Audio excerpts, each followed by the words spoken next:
Bueno, ahí consiguen ver, ¿verdad? El PowerPoint. Sí, profe. Sí. Sí, profe. Nosotros vamos a continuar con antibióticos este semestre, pero antes de empezar, vamos a dar un repaso de lo que vimos en beta-lactámicos, así para empezar desde el comienzo, poner algunas ideas en orden y ahí seguir. ¿Ok? Eh, Recordar que nuestros antibióticos se van a clasificar de acuerdo al mecanismo de acción, de acuerdo al origen que tenga, al efecto que tengan y al espectro, ¿verdad? Estos son puntos que ya no va a caer en el examen porque ya se desarrolló, ya se les cobró semestre pasado, es solamente para dar un repaso y seguir. Según el mecanismo de acción, teníamos fármacos que inhibían varias fases de nuestros gérmenes, ¿verdad? Los que inhibían la síntesis de proteína, otros ya inhiben la fase de síntesis de ADN, síntesis de la pared, de la membrana celular.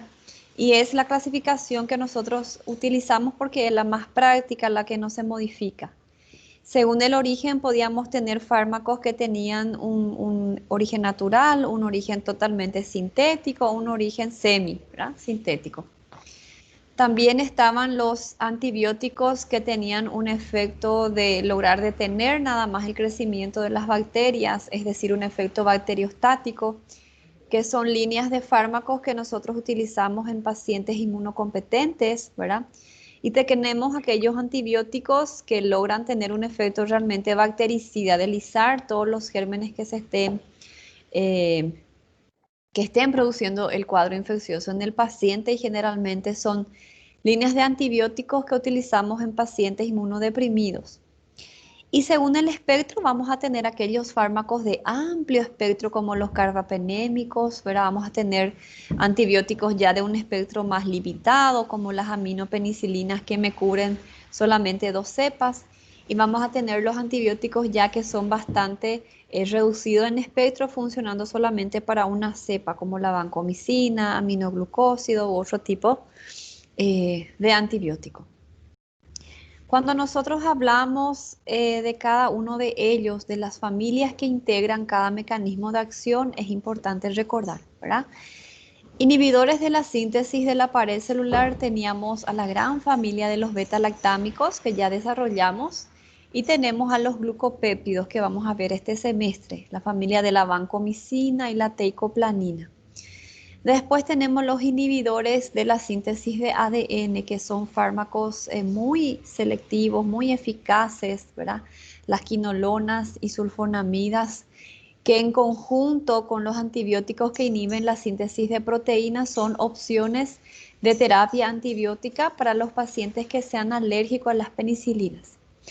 Hablando de los inhibidores de la síntesis de proteínas, acá tenemos antibióticos que se utilizan muchísimo porque los gérmenes tienen todavía menos cantidad de resistencia si vamos a estar comparando con los beta-lactámicos, ¿verdad? Acá están los macrólidos, los aminoglucósidos, las lincosamidas, las tetraciclinas y por último ya bien menos utilizadas los inhibidores de la síntesis de la membrana celular, la familia de la polimixina B y la nistatina.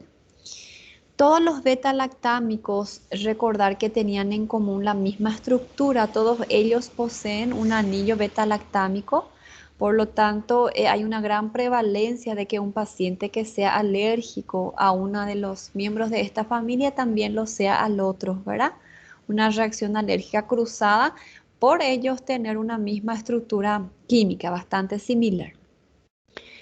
La familia de los beta-lactámicos vamos a recordar que está formada por todos estos antibióticos, las penicilinas, las cefalosporinas que se van a volver a dividir, ¿verdad?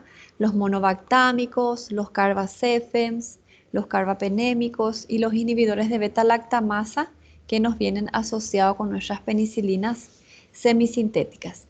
Todos estos beta-lactámicos tenían un mecanismo de acción igual, similar, todos ellos inhibían la síntesis de la pared celular, ¿verdad? Voy a ir pasando.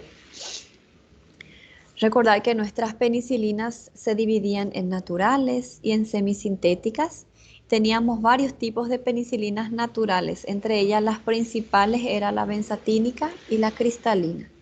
Y entre las penicilinas semisintéticas, acá tenemos a las aminopenicilinas, a las penicilinas resistentes a penicilinasas, la familia de la oxacilina, meticilina, que se usa mucho para los estafilococos, ¿verdad? Las penicilinas de amplio espectro, como la piperacilina, que también se utiliza en pacientes bastante graves. Y nuestras penicilinas que vienen asociadas al clavulanato, al tazobactam, al sulbactam, que son inhibidores de beta-lactamasa. ¿Okay? Espero que se acuerden todavía del espectro de acción de cada línea de antibióticos. Recordar que mi penicilina natural funciona para gram positivo, gram negativo, mucho más para gram positivo ya hoy día. Por eso no se anda indicando mucha penicilina natural para el manejo de infecciones graves, infecciones por gram negativos, infecciones gastrointestinales o de vías urinarias, porque los gérmenes ya tienen una importante resistencia, ¿verdad? Las penicilinas semisintéticas tenían varios espectros de acción. Cuando hablamos de Amoxi, AMPI, eran medicamentos que funcionaban para positivo y negativo. Esta sí tiene una actividad importante frente a gram negativo, ¿verdad? Las penicilinas resistentes a penicilinasa funcionaban para gram positivo, gram negativo y obviamente los gérmenes productores de penicilinasa. Como el nombre ya le indica, amplio espectro, ya manejamos que estos antibióticos me sirven para el manejo de infecciones por gram positivo, gram negativos y anaerobios. ¿Okay? Los, las penicilinas asociadas a los inhibidores de beta-lactamasa, ahí tienen 3 ejemplos más comunes de los que se suele utilizar con mayor frecuencia y acá abajo en un cantito son nuevas beta-lactamasas que vienen unidas con fármacos para utilizar en terapia intensiva en pacientes ya más graves, ¿verdad? El relebactam, vaborbactam y avibactam son nuevos fármacos inhibidores de beta-lactamasa y son de utilización exclusiva en pacientes multiresistentes, en grandes quemados, pacientes inmunodeprimidos o shock séptico, o aquellos pacientes que nos hagan una infección intrahospitalaria. ¿Tá? Bueno. Después estaban las cefalosporinas que se clasificaban según generación, ¿verdad? La cefalosporina primera generación tiene óptima actividad frente a gram positivos. La de segunda generación funciona súper bien para gram positivo y una mínima utilidad no útil, no práctica para gram negativo.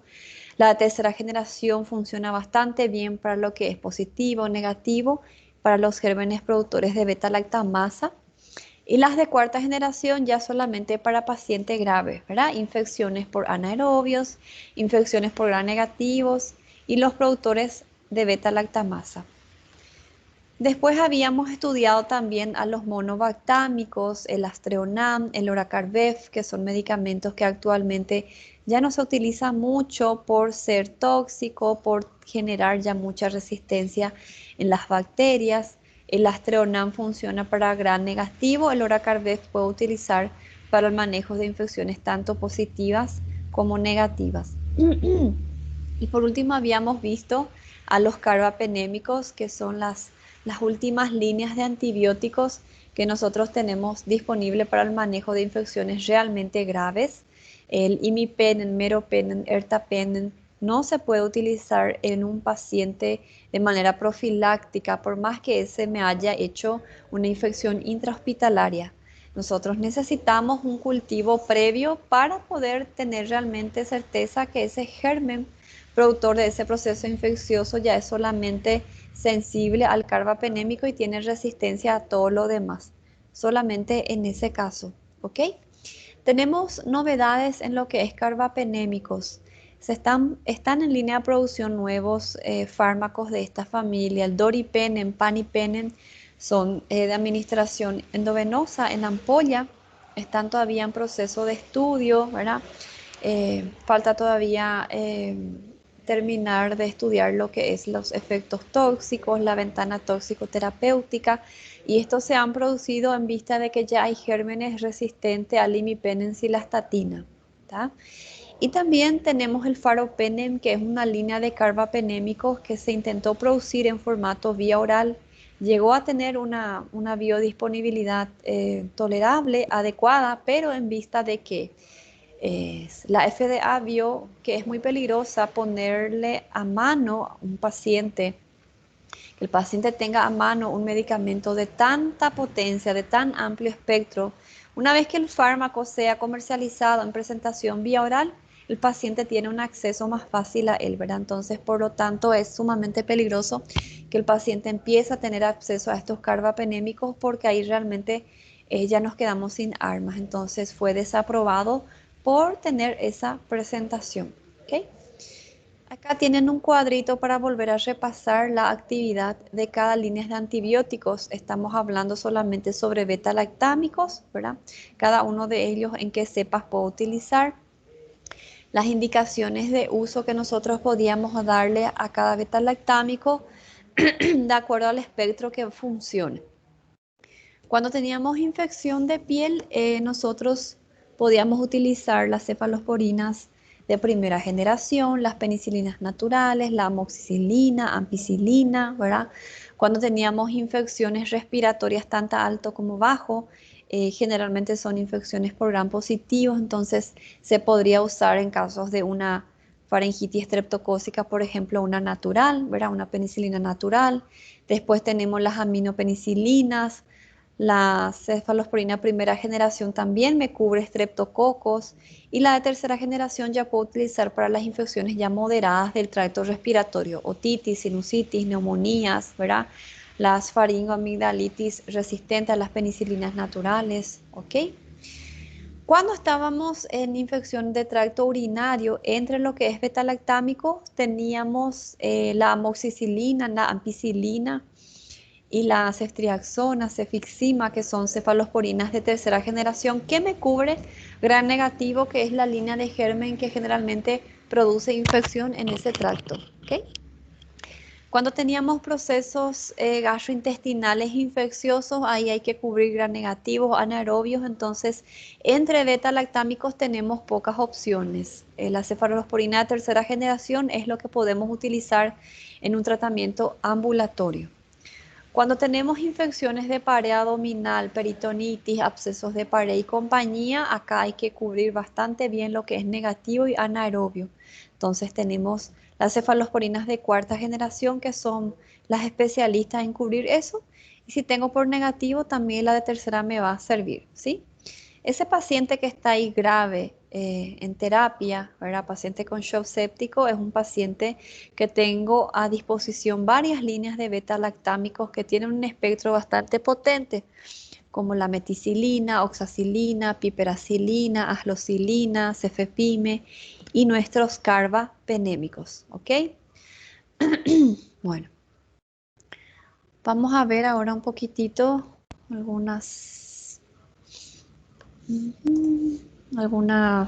ejemplos prácticos, ¿verdad? De nuestros beta-lactámicos para poder poner en formato clínico nuestros conocimientos. Un ratito está abriendo.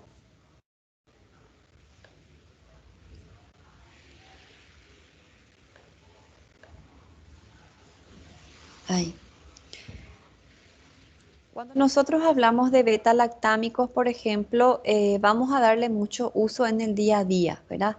Supongamos que tenemos esta paciente que consultó por tener ese forúnculo, esa lesión en piel, con 4 días ya de evolución. Ella no tuvo fiebre, pero sí tiene dolor en la región del forúnculo. Ella no tiene alergias a ningún tipo de medicamento. ¿Qué tipo de tratamientos antibióticos nosotros podemos utilizar en ella dentro de lo que es las esferas de beta-lactámicos? ¿Qué pueden sugerir ustedes? Cefalosporina primeira geração? Puede ser otra opción.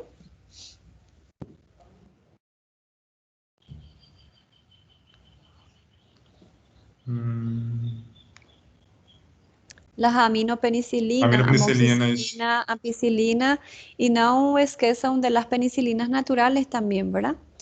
Leiliane Oviagora, tu mensaje de Daniel, no hay problema. Las penicilinas naturales, ¿verdad? La benzatínica generalmente en dosis única eh, se utiliza para manejar estas infecciones leves. ¿Você ia falar alguma coisa?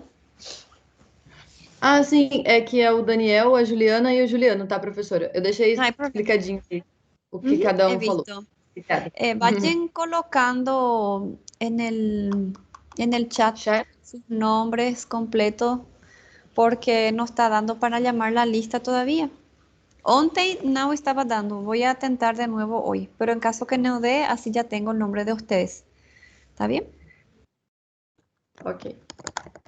Bueno, entonces esas son las opciones que nosotros tenemos para tratar en ambulatorio un paciente con una infección de piel leve, ¿verdad? Sin fiebre, solamente con dolor. Entonces las aminopenicilinas, la cefalosporina primera generación, que siempre va a ser nuestra primera opción para piel, y la penicilina benzatínica, ¿verdad? Podemos administrar un antiinflamatorio, un AINES para esa situación. Este tipo de faringoamigdalitis, por ejemplo, un paciente que viene a consultar por fiebre súper alta, dolor de garganta, pérdida del apetito y astenia. Nosotros vemos que hay congestión de la faringe, hay edema y hay abundantes placas. ¿Qué tipos de antibióticos podemos utilizar? Esta infección respiratoria superior generalmente está producida por estreptococo beta hemolítico, ¿verdad? Un gran positivo. ¿Qué opciones de antibiótico dentro de beta-lactámicos podemos usar? Similar a lo que Amoxi. vimos en piel, amoxi, puede ser su hermanita ampicilina, puede ser el amoxiclavulanato, ampisulbactam, porque es una infección moderada, ¿verdad? No es más leve.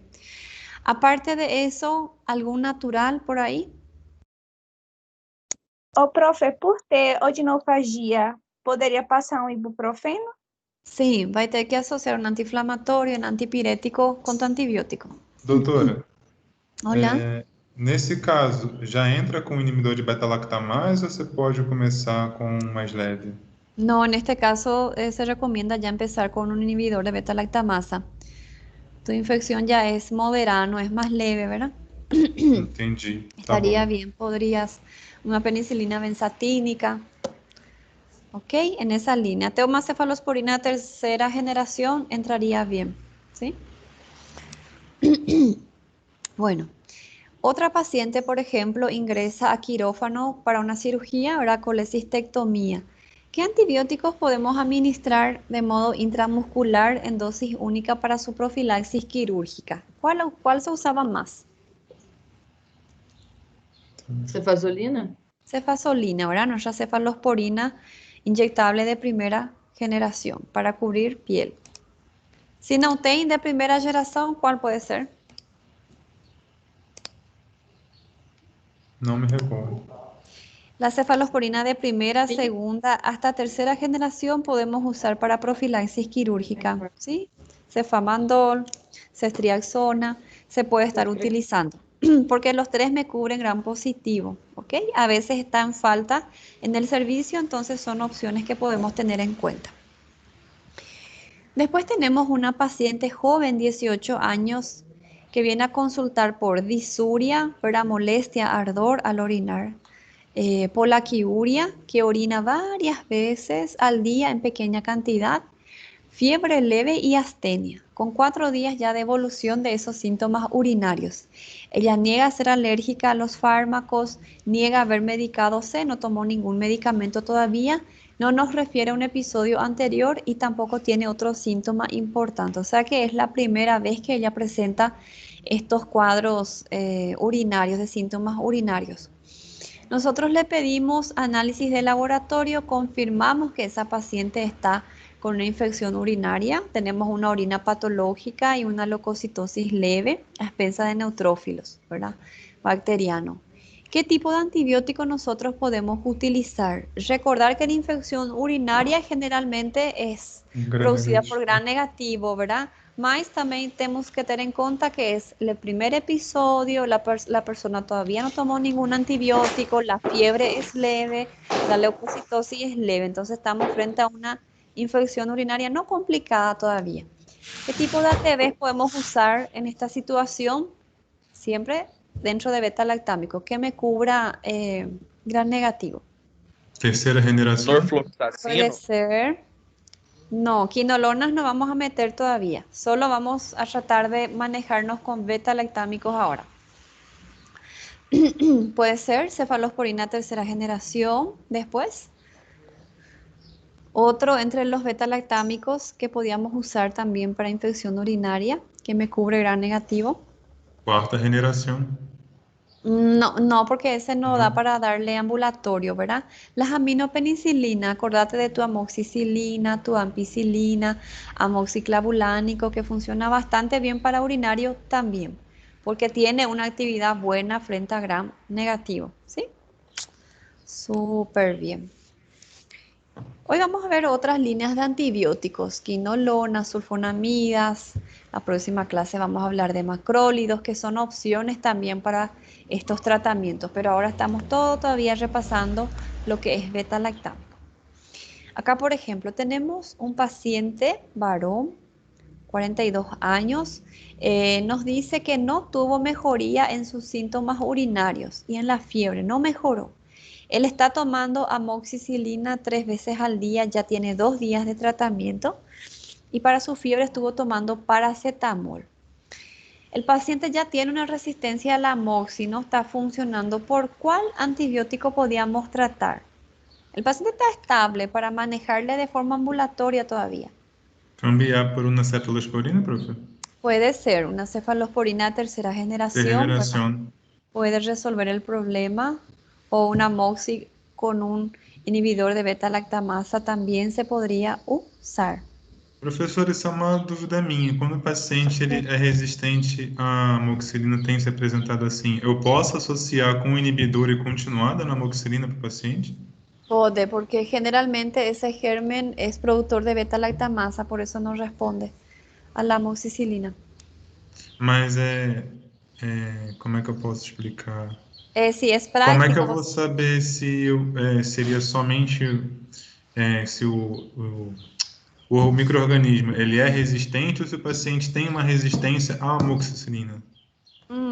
y ahí vos tenés que hacer una anamnesis para investigar si tu paciente ya tuvo contacto con ese antibiótico anterior, ¿verdad? Porque muchas veces son pacientes que tienen a repetición estas infecciones urinarias y se suelen automedicar. En ese caso, lo más probable es que el paciente ya sea resistente luego al medicamento.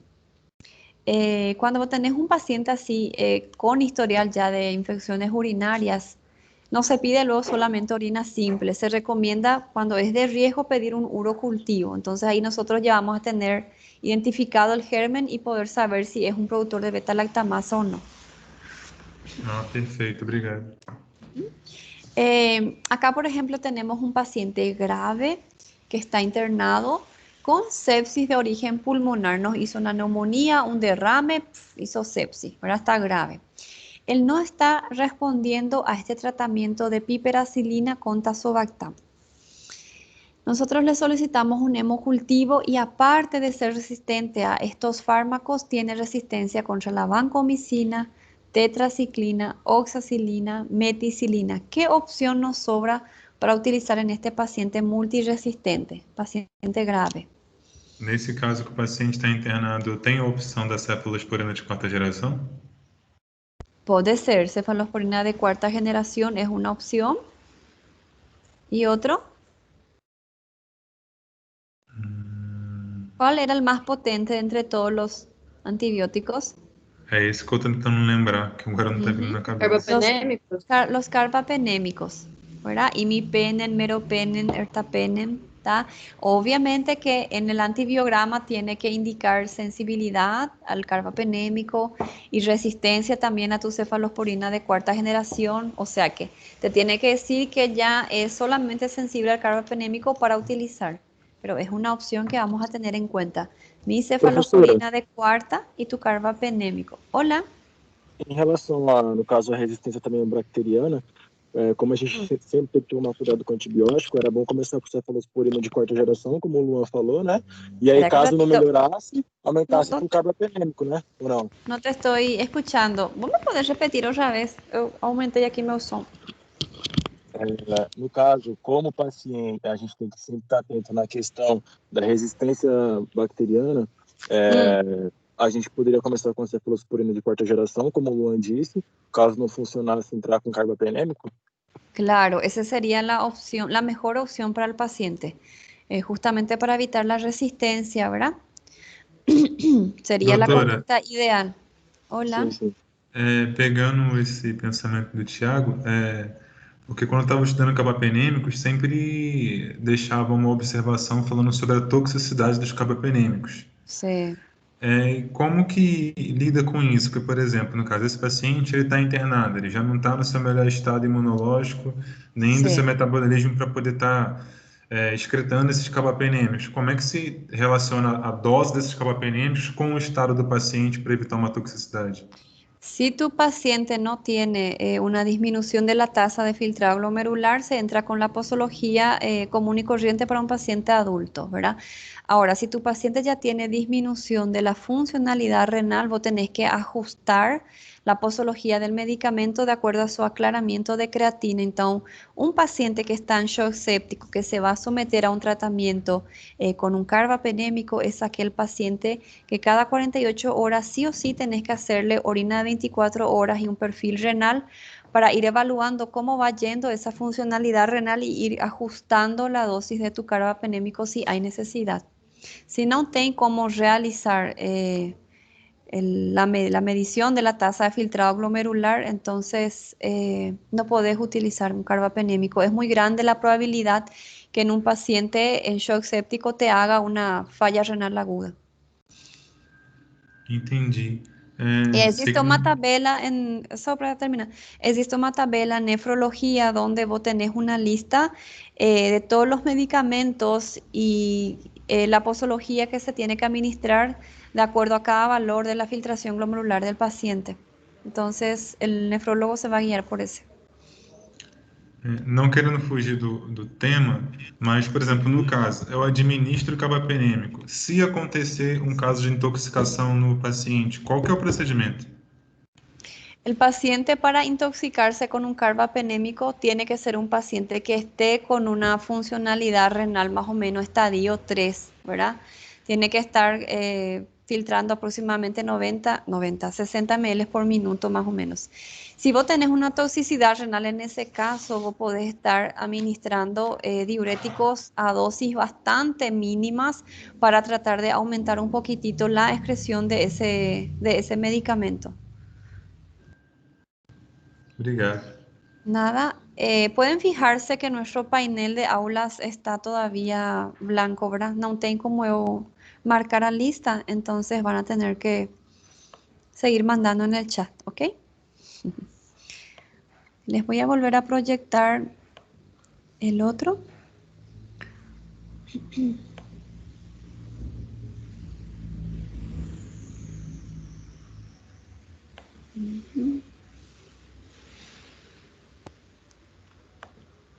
Bueno.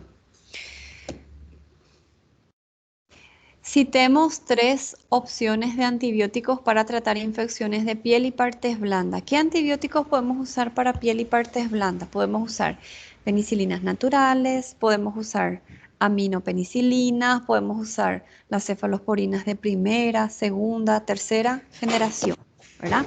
En piel yo generalmente quiero cubrir gram positivo. Ahora, citemos 3 opciones de antibiótico para tratar infecciones de piel y partes blandas por gram negativo. Gram negativo yo puedo utilizar una amoxicilina, puedo utilizar una cefalosporina de tercera, de cuarta generación, ¿verdad? Tener en cuenta que estas infecciones en piel por gram negativo se producen mucho en pacientes con pie diabético, pacientes con úlceras, grandes quemados, entonces se puede evaluar la utilización de oxacilina, meticilina, piperacilina, si amerita el proceso de nuestro paciente, el proceso infeccioso del paciente, ¿sí? Doutora, Hola. eu sempre vejo quando fala, a gente fala da cefalosporina de primeira geração, geralmente depois já salta para a terceira geração. Em que caso Sí. se usa mais a de segundo, ela está esquecida?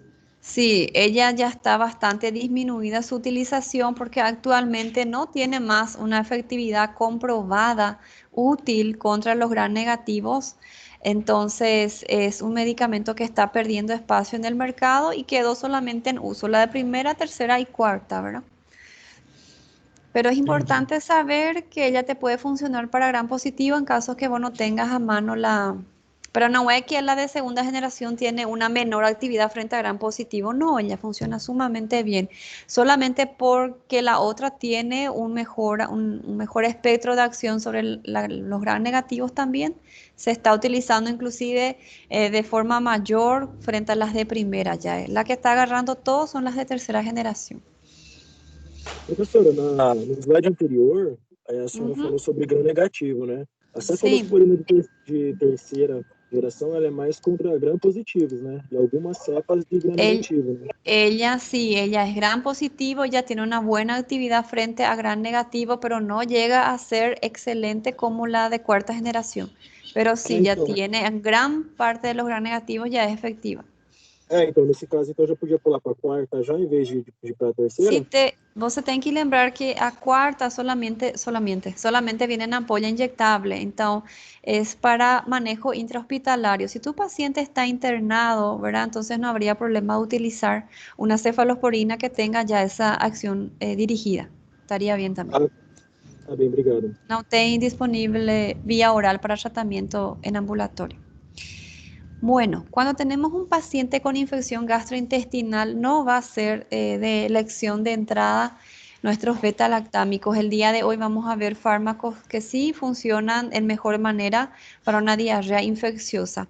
Entre todos los beta-lactámicos, lo que se puede estar utilizando es una cefalosporina de tercera generación, ¿sí? Después, cuando hablamos de infecciones respiratorias, ahí sí estamos en la danza de nuestros beta-lactámicos. Tenemos muchísimos de ellos que podemos utilizar. Todos los beta-lactámicos nosotros podemos usar para infecciones respiratorias, ¿verdad?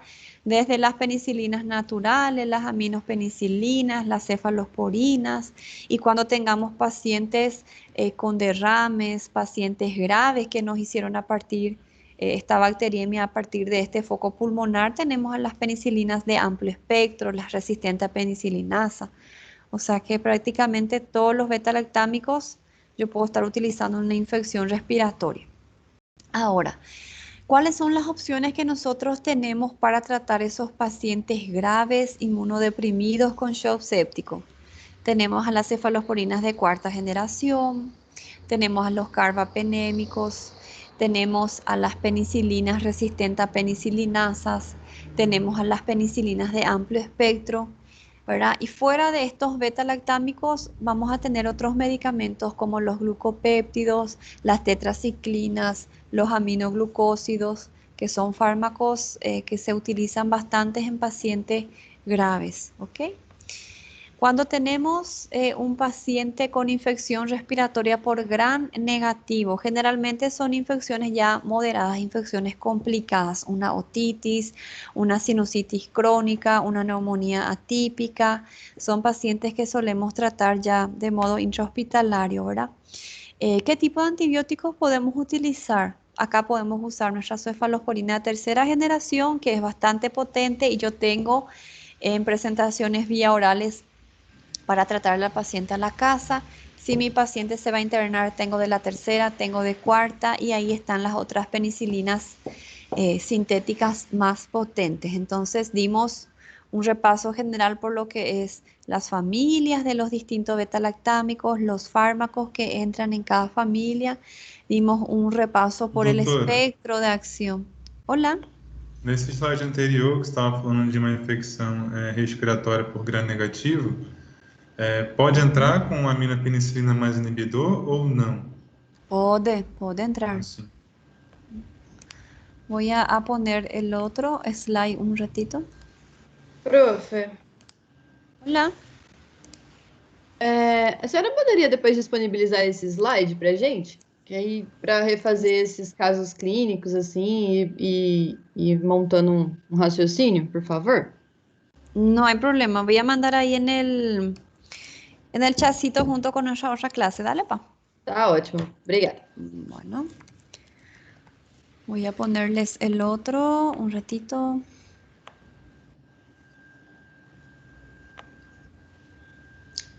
Prof, eu estou pensando em comprar o Harrison, que você me aconselhou ontem. Ele também é um bom livro para poder estudar um pouco de farmaco ou não? Él tiene un capítulo sobre antibióticos. Ah, sim. Vos no Essa tenés parte de el antibióticos, o Goodman. Goodman é absurdamente extenso. Ay, es Ele é lindo, meu muito Deus. extenso. Em outros temas, eu gostei muito do Goodman, mas, assim, por conta de tempo, a parte de antibiótico terapia não dá.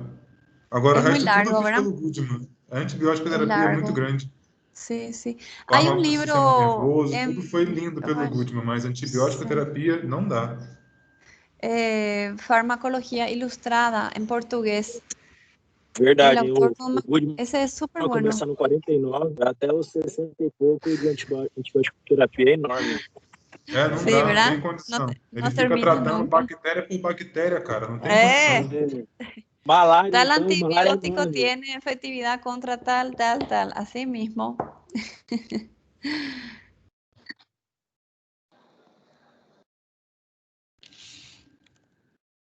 Mas de resto, tudo eu usei pelo Goodman, Así. foi muito bom, muito bom. ¿Les aparece? É, isso é verdade. O Goodman é para quem tem tempo para estudar. Se você precisar de ser rápido, não dá não. Não dá, não. Impossível. Bueno, vamos con otro mecanismo de acción. Vamos a estar viendo los medicamentos, los antibióticos que inhiben la síntesis de ADN. Acá tenemos dos grupos de fármacos. Tenemos a las sulfonamidas y tenemos a las quinolonas, ¿sí? Son dos medicamentos muy efectivos, que hay todavía poca resistencia frente a ellos y se utilizan mucho en lo que es infección urinaria y se usan mucho también en infecciones gastrointestinales porque son líneas de antibióticos que tienen un excelente efecto sobre lo que es gram negativo. ¿Ok? Bien. Empezamos entonces. Las sulfonamidas fueron los primeros medicamentos que se produjeron en formato vía oral para tratar las infecciones de modo sistémico. Pero empezó a haber cierta cantidad de gérmenes que se volvieron resistentes a este medicamento y después cuando se empezó a producir las aminopenicilinas, ¿verdad? La amoxicilina, la ampicilina en formato vía oral y como era nuevo, los gérmenes sí respondían de manera deseada a estos antibióticos, por eso la sulfonamida fue perdiendo espacio. ¿Qué pasó? Empezó a haber una resistencia de nuevo a estas aminopenicilinas. Ya hay gérmenes que no logramos tratar con amoxicilina, con ampicilina, y estas sulfonamidas, especialmente el sulfametoxazol, se empezó a conjugar, a mezclar con otra sustancia que es el trimetoprim, que le confirió una protección frente a la degradación de ciertas enzimas que liberan los gérmenes, por lo cual le volvió a poner allá arriba en la frecuencia de utilización y actualmente es lo que se está utilizando en formato de presentación en vía oral, hablando de sulfonamidas, ¿sí? Existen varios tipos de medicamentos que hacen parte de esta familia. Está la sulfadiazina, sulfasalazina, que antes venían en presentaciones vía orales, pero tenían mucha reacción adversa, sobre todo gastrointestinal, lo que no favorecía también mucho su utilización. El sulfametoxazol no tiene esa cantidad de reacción adversa, pero sí lo que podemos tener son algunos pequeños cuadros de alergia, sí, pero no causa esas náuseas, vómito, malestar que puede inducir la sulfadiazina y la sulfasalazina. Hoy día nosotros tenemos todavía disponible esos antibióticos, pero ya en otras presentaciones. Yo tengo en formato de polvo, en gel, en pomada, en spray, en crema. Tenemos con gasa, con apósito, para darle una utilización ya en la prevención y tratamiento de infecciones en piel y partes blandas. ¿Para qué me sirve esta penicilina, esta sulfonamida? Todas ellas tienen una efectividad comprobada frente a gérmenes gram positivos y gram negativos, ¿ok? Ellas tienen un poder, un efecto de ser bacteriostático y tenemos algunos autores que mencionan que la sulfonamida puede llegar a tener un efecto bactericida dependiendo de la dosis, ¿sí? Bien, Habíamos dicho que las sulfonamidas inhiben la síntesis de ADN. ¿Y cómo ocurre esta síntesis de ADN? Espérame un ratito, voy a conectar mi cargador de mi computadora, que va a terminar mi batería.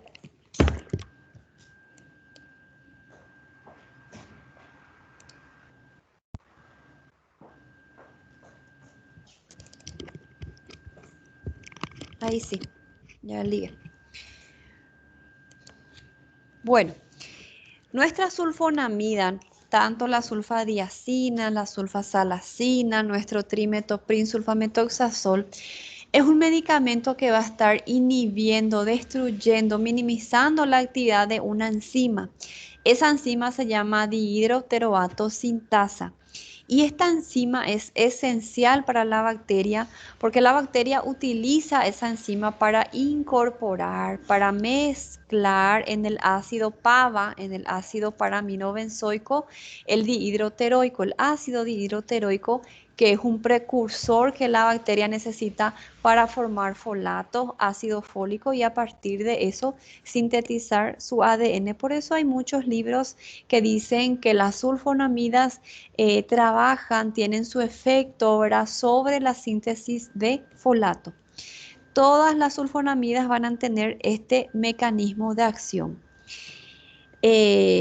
El trimetoprim, que es una sustancia que viene conjugada junto con nuestro sulfamethoxazol, actúa sobre otra enzima, ¿sí?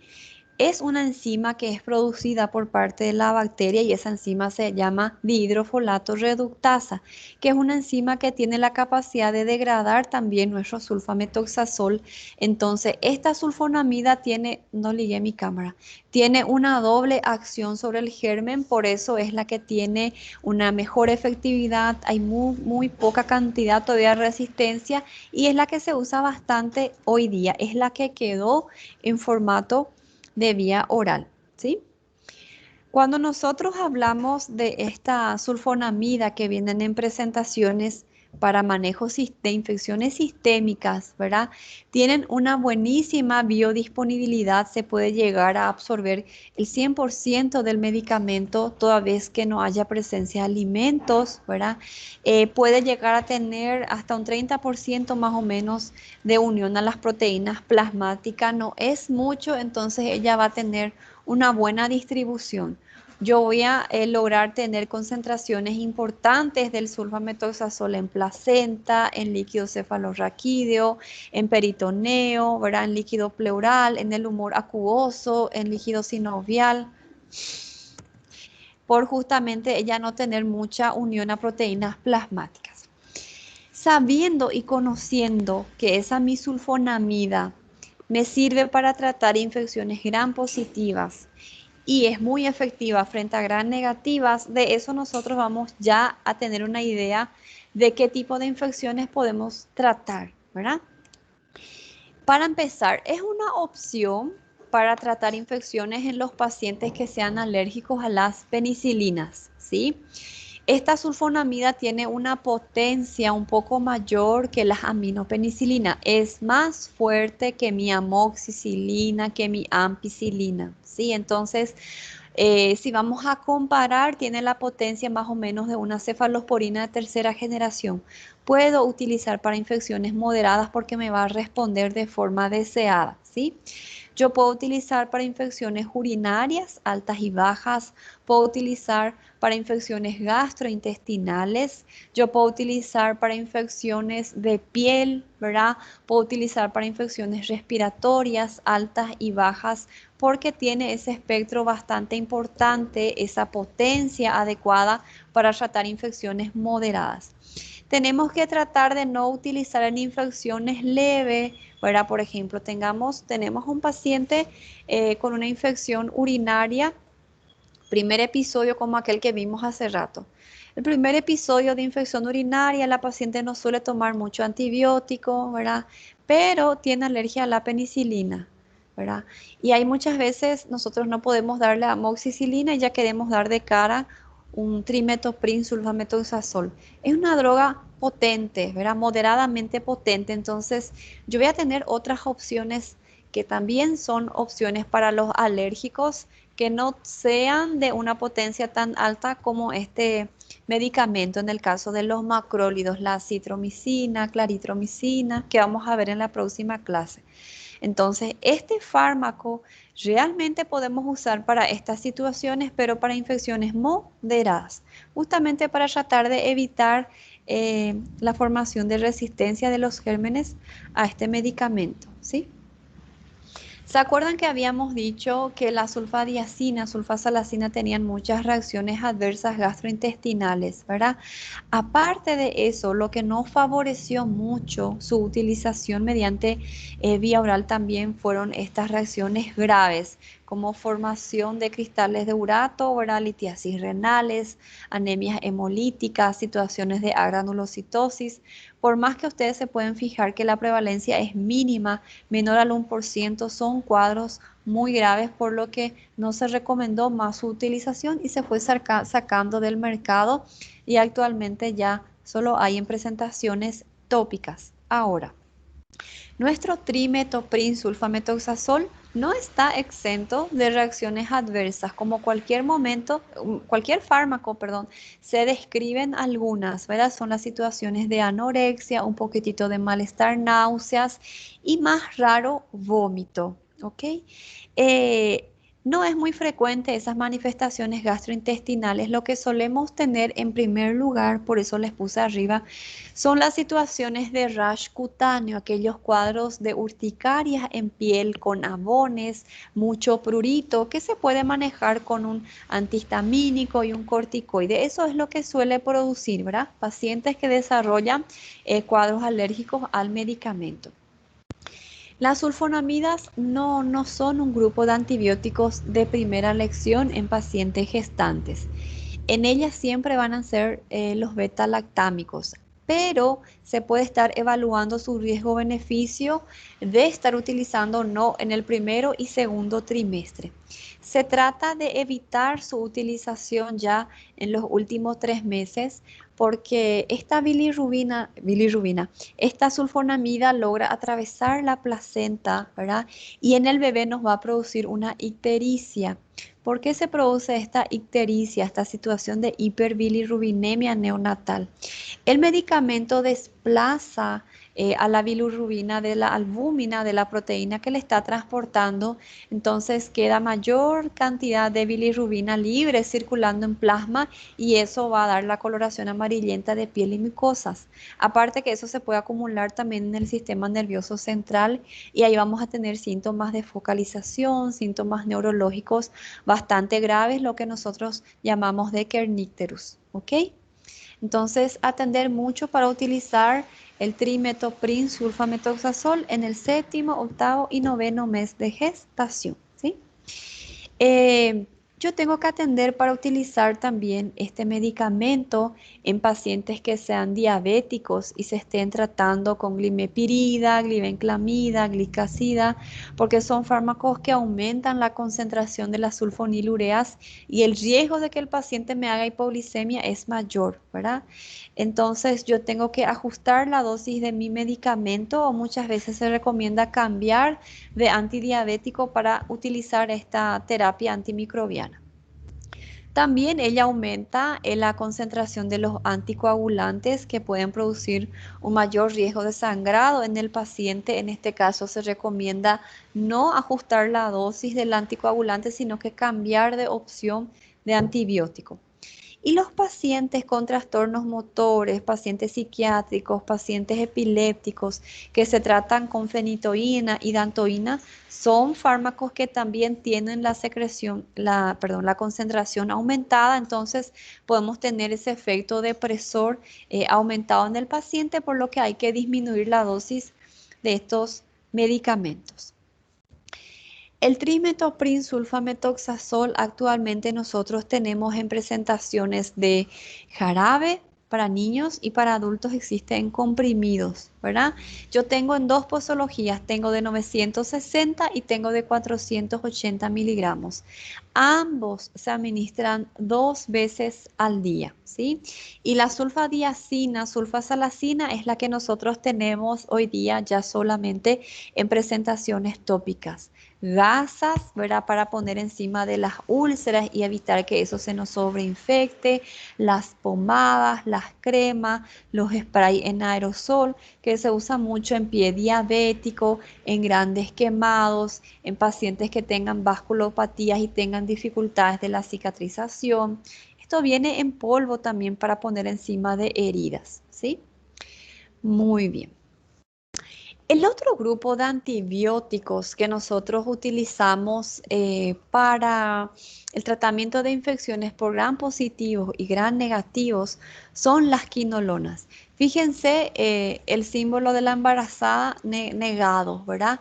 Las quinolonas nosotros no podemos usar en pacientes gestantes bajo ninguna circunstancia. No se indica, tiene un efecto teratogénico, perdón, en ellas. Entonces, tenemos muchísimas opciones antibióticas que podamos estar usando en ellas. La primera quinolona que se produjo fue el ácido nalidíxico. Ella es la más antigua, ¿sí? Y es un medicamento que me funcionaba, que tenía actividad solamente frente a gram negativo. Posterior, a partir de ese ácido nalidíxico, se fueron formando otras quinolonas fluoradas. Es el caso de la ciprofloxacina, moxifloxacina, levofloxacina, norfloxacina y las otras que ustedes ven ahí. Algunas de ellas fueron retiradas del mercado por presentar reacciones muy graves, como la lomefloxacina, esparfloxacina, gatifloxacina, que se seguía comercializándose en el Paraguay hasta año pasado, ¿verdad? Temafloxacina, trova, grepa, clinafloxacina. Todas son quinolonas. Algunas producían hepatotoxicidad, otras producían cardiotoxicidad, anemia hemolítica, producían cuadros de hipoglicemia severa, situaciones de fotosensibilidad, ¿verdad? Entonces, en vista de que teníamos disponible algunas quinolonas que no producían estas reacciones adversas graves, sino que solamente algunas leves, estas se fueron retirando. Cuando nosotros hablamos de estas quinolonas fluoradas, las más nuevas, estas ya tienen un espectro de actividad mayor. Ellas ya me sirven para gram positivo y para gram negativo. Entonces es por eso lo que el ácido nalidíxico ya no se utiliza tanto actualmente, en vista de que yo tengo ya otras quinolonas que, aparte de cubrirme lo que cubre el ácido nalidíxico, ya me funciona frente a gram positivo, ¿sí? Las quinolonas, junto con las sulfonamidas, opciones de terapia antimicrobiana para los pacientes alérgicos a las penicilinas, también son moderadamente potentes. Esto se equipara en la situación de la sulfonamida, de la cefalosporina tercera generación, ¿verdad? Hay que tratar de no dar en una infección leve ya de cara una quinolona, justamente para ir cuidando el tema de la resistencia de los gérmenes. Mi quinolona, todas ellas tienen un efecto sobre la enzima girasa y la topoisomerasa 4, que es la encargada de producir ese doble enrollado del ADN, ¿verdad? Sin esta enzima, nuestra bacteria no puede producir ese enrollado de sus ácidos nucleicos, por lo tanto se tiene una inhibición completa de la síntesis de ADN. Acá tienen un cuadrito con el espectro de cada uno de ellos. Esas son las quinolonas que quedó en la actualidad, que son seguras de utilizar en los pacientes. Después tenemos estudios que nos demuestran que algunas quinolonas tienen una efectividad mayor y mejor para la Escherichia coli, para Proteus, para Klebsiella. Entonces, esas se dejaron para utilizar en infecciones urinarias. Otras demostraron tener una efectividad mayor, mejor frente a Streptococcus pneumoniae, ¿verdad? Influenza. Entonces, eso se dejó para utilizar más en tracto respiratorio.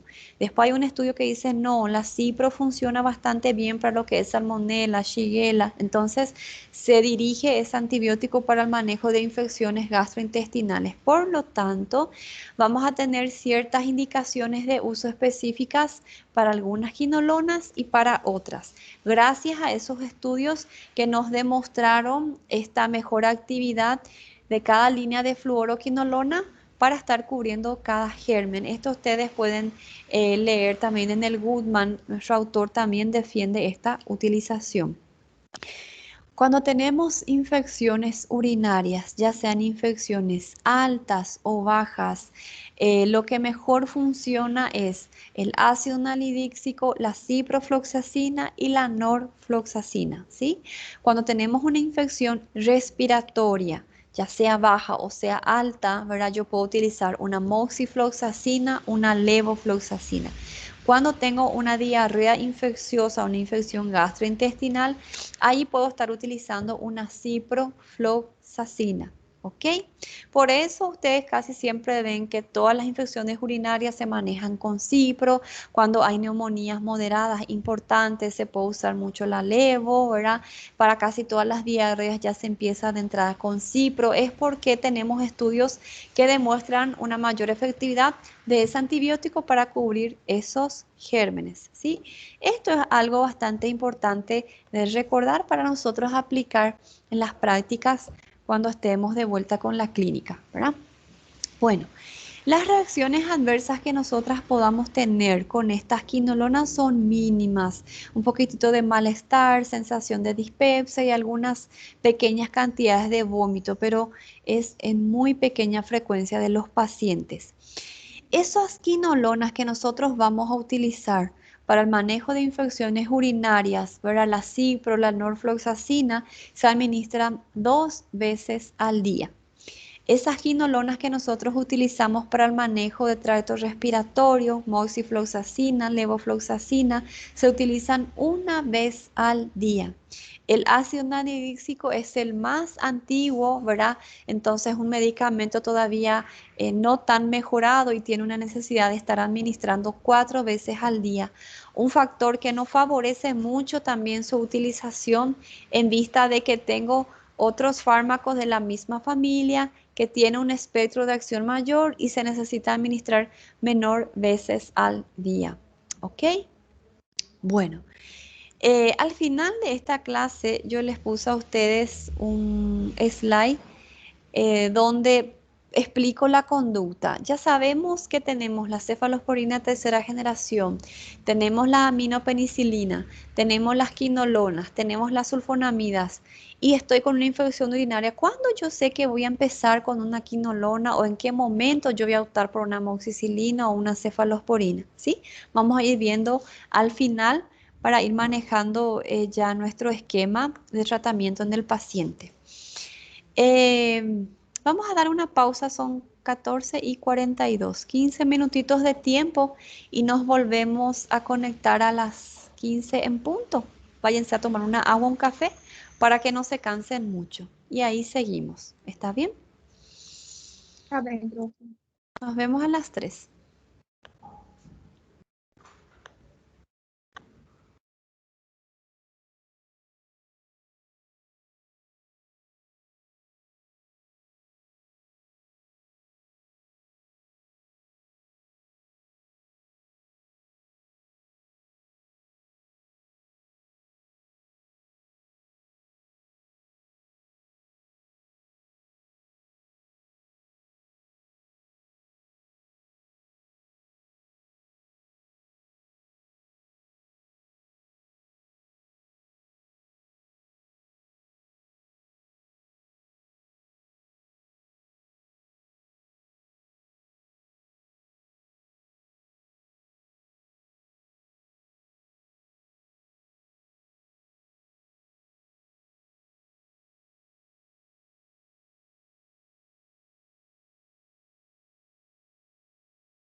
Volviendo, gente.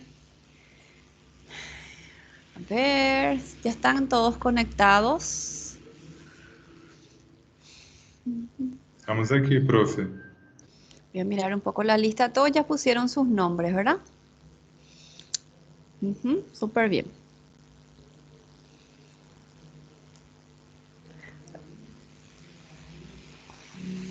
Voy a mandar ya acá en el grupo la clase. Entonces así ya descargan al terminar. ¿Ustedes están por acá o están en sus ciudades? Eu estou na minha cidade, professora. ¿Está Eu estou na frío minha por ahí? cidade também, profe. ¿Está frío? Aqui O sea, muito calor. Aqui Acá tá tá um frio super. ótimo. En serio, acá está súper frío, meu Deus. E diz que hoje que vai começar a esfriar mais. Vou mirar. Este.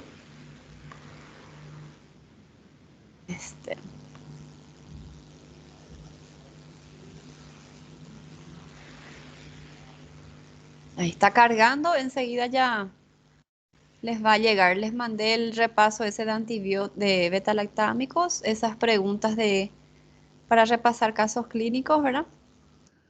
Un ejercicio sería. Y Perfeito, profe. el de sulfonamidas y quinolonas. Mientras se carga, vamos a continuar con nuestra explicación. Bueno, aparte de las sulfonamidas y quinolonas que se usan mucho para el manejo de infecciones urinarias, vamos a tener algunos medicamentos que van a tener un efecto antiséptico sobre el tracto urinario. No son fármacos de primera línea, ¿verdad? Porque son portadores de unas reacciones adversas un poco altas en frecuencia, pero tienen ese efecto y nos puede ser útil en algunas situaciones. Acá tenemos a la nitrofurantoína, que se sigue usando mucho todavía, la fenazopiridina, que en Paraguay se usa bastante, y la metenamina, que esta sí ya está perdiendo utilización.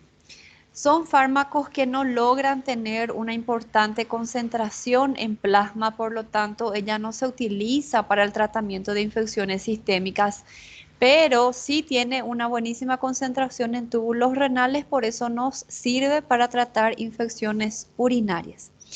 Cuando hablamos de la nitrofurantoína, esta sí es una medicina que tiene un efecto antiséptico, ¿verdad? Puede llegar a ser bactericida si se administran a altas dosis, pero a altas dosis ella tiende a ser portadora de mayor cantidad de reacciones adversas, por lo tanto siempre se trata de utilizar a su dosis de 100 miligramos, que con eso logramos un efecto bacteriostático, ¿ok?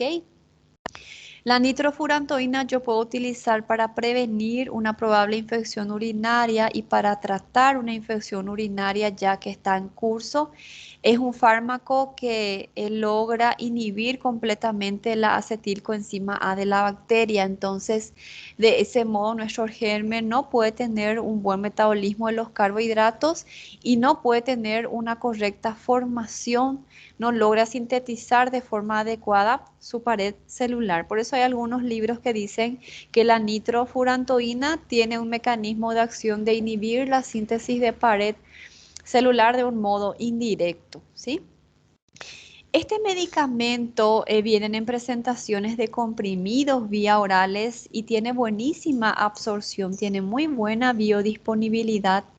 Igual si es que se administran con alimentos, porque cuando hay un enlentecimiento del vaciado gástrico aumenta su absorción y tenemos una biodisponibilidad más alta. La nitrofurantoína tiene un riesgo de ser hepatotóxico y nefrotóxico, por eso hay que tratar de evitar de administrar en pacientes que ya tengan una insuficiencia hepática severa y en pacientes que sean portadores de enfermedad renal cuyo filtrado glomerular sea menos de 40 ml por minuto, ¿sí?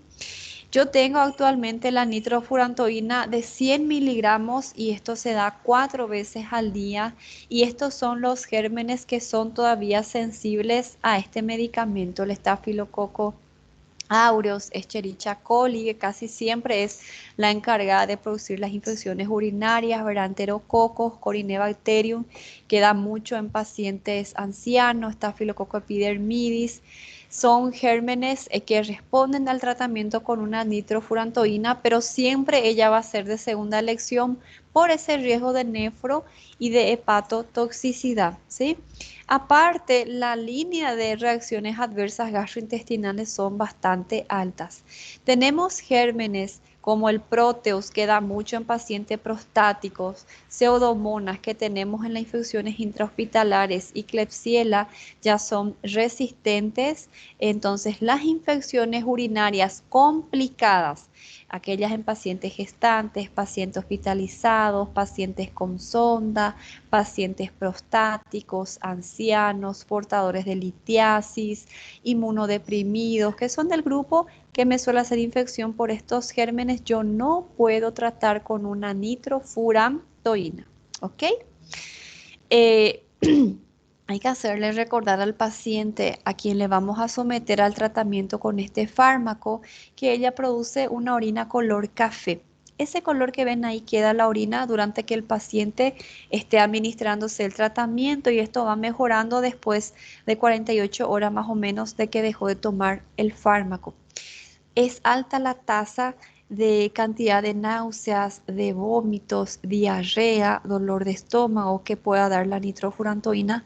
Por eso no es de elección, ¿verdad? Tenemos las aminopenicilinas, las cefalosporinas, quinolonas, sulfonamidas, que no tienen una importante frecuencia de reacciones adversas, por eso esta no usamos tanto de entrada, ¿verdad? Tratar de nuevo de evitar en situaciones infecciosas urinarias importantes, ¿verdad? Y le puse dos ejemplos: prostatitis, pielonefritis, en las infecciones urinarias de riesgo por, por, eh, por estar siendo producidas por gérmenes que ya casi siempre son resistentes a este medicamento. En el Brasil y en el Paraguay se usa todavía nitrofurantoína en gestantes, ¿verdad? Las gestantes son pacientes que hacen a repetición infecciones urinarias, entonces muchas veces ya tienen cierta resistencia a las aminopenicilinas, a las cefalosporinas, ¿verdad? Ella no es un medicamento de elección en ellas, para eso tenemos las sulfonamidas, ¿verdad? Tenemos toda la línea de beta-lactámicos que podamos usar en ellas, pero se puede evaluar riesgo-beneficio primero y segundo trimestre. Si no hay otro medicamento disponible que me pueda manejar, hay alguna contraindicación, hasta que se puede valorar su uso. Séptimo, octavo y noveno trimestre totalmente prohibido, ¿verdad? ¿Qué pasa si yo administro a partir de las 32, 33 semanas de gestación más o menos? Yo puedo tener un cuadro de anemia hemolítica en ese bebé, ¿sí? Antes no importa que yo dé, porque la enzima, ¿verdad?, encargada de producir esta anemia hemolítica todavía no está pronta, todavía no está madura. Esa madurez enzimática ocurre a partir de las 30 semanas más o menos. Por eso hay que tratar de evitar a partir de ese tiempo en la gestación, ¿sí? Por otro lado, vamos a tener la fenazopiridina. En este caso estamos hablando de un medicamento que no tiene un efecto antiséptico. Ella más bien es un analgésico, ¿sí? Me calma la disuria, la molestia, el dolor, el ardor al orinar. Es un analgésico de las vías urinarias. Y yo necesito administrar esto conjuntamente con un antibiótico, porque esta no tiene la capacidad de resolver el problema infeccioso, es solamente para tratar la sintomatología urinaria, ¿sí? La fenazopiridina viene de 200 miligramos, esta se administra 3 veces al día por un plazo máximo de 5 días. Si yo administro más cantidad de lo que debería, ¿verdad?, mayor cantidad, 600 miligramos día, aumenta mucho la probabilidad de su principal reacción adversa, que son las náuseas intensas con mucho vómito. Es lo que suele producir si nosotros exacerbamos en la dosis, ¿sí? La fenazopiridina también cambia la coloración de la orina. Ella produce una orina así de color bien alaranjado, escuro, puxando bem para o vermelho, muchas veces el paciente piensa que es sangre la orina, pero no, es el medicamento que causa esa coloración. Hay que avisarle nomás para que no se asuste. Se desconoce la dinámica de este medicamento. El Goodman no logra explicar cómo, y otros autores no logran explicar cómo ella puede causar esa analgesia en las vías respiratorias, ¿sí? Entonces, solamente nos quedamos con el concepto de que ella es analgésico, entonces sí o sí necesitamos acoplar nuestra sulfonamida, nuestra cipro, nuestra cefixima, el antibiótico que sea de elección para poder estar resolviendo de mejor manera. Es un medicamento que se indica mucho en las pielonefritis y en las cistitis, ¿verdad? Que son las infecciones urinarias que cursan con mayor cantidad de molestias del tipo disúricas, ¿sí? Las que producen más dolor, ardor al orinar, ¿ok? Bueno, tanto la nitrofurantoni, estoy con mi rinita atacada. Tanto la nitrofurantoína como la fenazopiridina es muy barato, es económico. Inclusive nosotros tenemos antibióticos que ya viene mezclado con la fenazopiridina. Vamos a mirar si yo no puse acá. Ay, no puse. Hay el uroceptoprin, por ejemplo, que es trimetoprim, sulfametoxazol, que ya viene mezclado con fenazopiridina en una misma caja, ahora en una misma presentación farmacológica. El paciente ya tiene el antibiótico, ya tiene el analgésico urinario. Eso facilita mucho nuestro tratamiento, ¿verdad? Y acá tenemos la metenamina que ya perdió totalmente espacio. Paraguay no produce, en el Brasil no hay más. En Canadá ya se prohibió su uso también. Era un fármaco que se usaba bastante antes, pero hoy día ya casi todos los gérmenes son resistentes. El único que quedó con actividad sensible todavía ella es la Escherichia coli. Esta metenamina tenemos de 500 miligramos y hay de 1 gramo también. Lo máximo que se da es cada 12 horas. Pasando esa cantidad, ¿verdad? Si administramos más de 2 comprimidos por día, ella produce mucho dolor de estómago y puede inducir a situaciones de gastritis agudas, ¿tá? Paciente que tiene ya luego gastritis aguda, gastritis crónica, úlcera, no puede utilizar este medicamento porque va a aumentar la patología gástrica, ¿sí? Esta se utilizaba, requería un tratamiento prolongado para lograr tener un control importante sobre el proceso infeccioso, ¿verdad? Y en vista de que es un medicamento que ya hay alta resistencia, es muy gastrolesivo y necesita administrarse por mucho tiempo para ser efectivo, entonces todo eso colaboró a que no se administre más. Entonces, lo que vimos hoy, infecciones urinarias, nosotros tenemos disponibles las quinolonas, ¿verdad? Y tenemos disponibles los otros medicamentos antisépticos analgésicos. Entre las quinolonas ya sabemos que el ácido nalidíxico, cipro y norfloxacina son las más indicadas. Infecciones gastrointestinales tenemos las sulfonamidas, el trimetoprim, sulfametoxazol, y tenemos nuestra ciprofloxacina que también funciona bastante bien para gastrointestinal. Ahora vamos a lo que nos importa. Cuando yo tengo una infección urinaria, como ya les dije, casi siempre acá hay infección por gram negativo. Los gram negativos ya tienen mucha resistencia a la amoxicilina, amoxiclavulánico, ampicilina. Entonces, actualmente se tiene el concepto de que las quinolonas son los mejores antibióticos que se pueden utilizar para el tratamiento de infecciones urinarias. ¿Por qué? Porque hay muy pequeña cantidad todavía de gérmenes que son resistentes a ellas. ¿Sí? Bien. Vamos a salir administrando una quinolona en cualquier infección urinaria común y corriente leve que tengamos en nuestra frente. No, porque estamos con el problema actual de la resistencia a estos antibióticos, ¿verdad? Cada vez más aparecen más cepas de gérmenes que son resistentes, entonces tenemos que volver a reeducarnos para realmente utilizar cuando sea necesario una potencia moderada. Entonces, cuando yo tengo un primer episodio de una infección urinaria, es una infección leve, una paciente que no tiene riesgo, una paciente que no tuvo mucho contacto con antibióticos en su vida, ¿verdad? Entonces, en ese caso yo puedo tratar con una amoxicilina, una ampicilina, inclusive asociada a beta-lactamasa puedo usar. Si es que mi paciente ya tiene una resistencia a esa aminopenicilina, ¿verdad? Ya sea que eso me venga indicado en un antibiograma, en un cultivo, o mi paciente me manifieste que ya tomó amoxicilina, amoxiclavulánico y no le funcionó, en ese caso voy a utilizar algo moderado, que son las cefalosporinas de tercera generación. En el caso que mi paciente no mejore con esa cefalosporina de tercera generación, ¿verdad?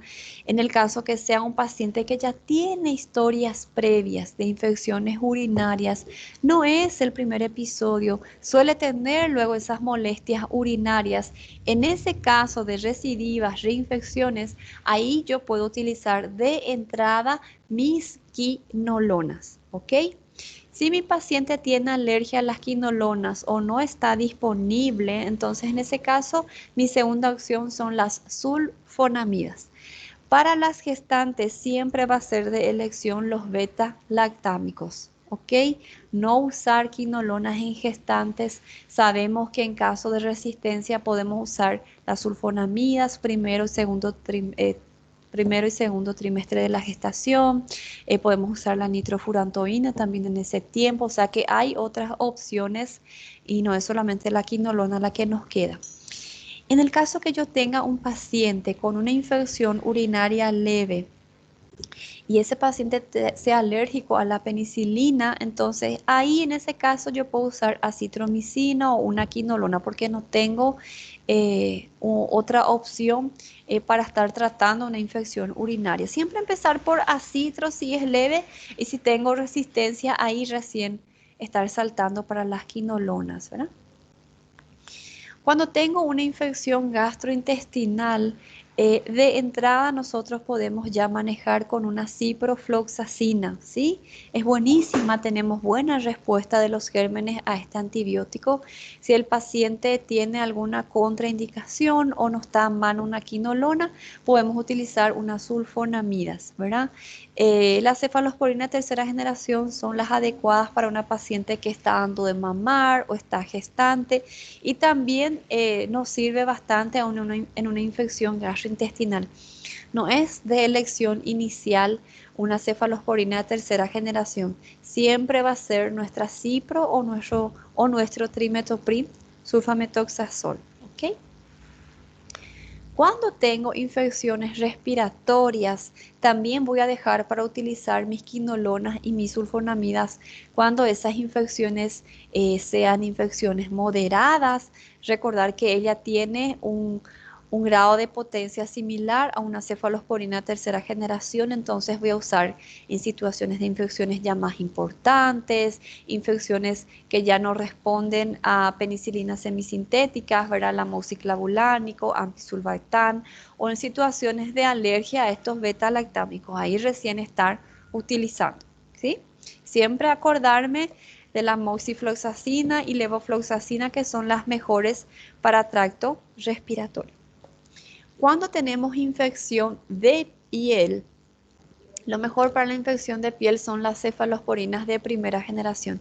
No nos vamos a equivocar si salimos indicando una cefalosporina de primera generación para profilaxis, ¿verdad? Y para tratamiento de infecciones de piel. Si nosotros tenemos un paciente niño, un paciente con alguna infección levecita de piel, que no suele tener a menudo, ¿verdad? Es un primer episodio y yo tengo a mano una aminopenicilina y no tengo una cefalosporina de primera generación, puedo utilizar, sí, probablemente ese paciente todavía no sea resistente, pero entonces me responda al tratamiento con estos medicamentos. Ahora sí, si mi infección ya es moderada, ya tengo síntomas sistémicos, ya hay dolor, inflamación, la infección es importante, en ese caso ya necesito una respuesta antibiótica mayor, ¿verdad? Una cefalosporina de tercera generación. Si mi paciente es alérgico y está con una infección de piel y partes blandas y yo tengo trimetoprim, sulfametoxazol y tengo mis quinolonas, las sulfonamidas son mucho mejores para la piel, ¿sí? Entonces, en caso de alergia, yo voy a partir para mis sulfonamidas, ¿entendieron? Entonces, no vamos a salir tacando quinolonas en cualquier infección urinaria. Vamos a evaluar primero si es una situación complicada, no complicada, dimensionar la infección si es leve, si es moderada o si es severa, ¿verdad? Para salir y elegir una buena potencia antibiótica. En las diarreas sí podemos estar indicando ciprofloxacina de entrada, que va a estar bien, ¿ok? Este capítulo de medicamentos que inhiben la síntesis de ADN van a encontrar en el capítulo 52 de la 12ª edición, que es el que yo uso, ¿sí? Y aparte les puse algunos links que pueden entrar para leer cuando tengan tiempo. No son muy largos, están bastante interesantes para acoplar en sus preparos de resúmenes. Bueno, ¿alguna duda? Ahí les estoy enviando ahora las clases. Gostei dos links. Ay, mi chimite. Yo casi no aparezco, había sido en la cámara, solo estaban viendo mi cabeza. Bueno, gente, quedamos por acá entonces, ¿sí? Esta semana ya no nos vemos. Semana que viene vamos a hablar de los inhibidores de síntesis de proteína, 4 líneas de antibióticos, que se usan muchísimo también. Y vamos a ir trabajando así con algunos ejercicios para ir ya organizando nuestra cabeza y mentalizando para saber cuándo voy a usar uno, cuándo usar otro y no embollarnos todos, porque tenemos muchísimos antibióticos a disposición, ¿verdad? Muy bien, voy a Profe, parar mi grabación. Hola. só uma pergunta. Eu estou fazendo essa pergunta para todos os professores, é mais para a organização mesmo. Sí. Quando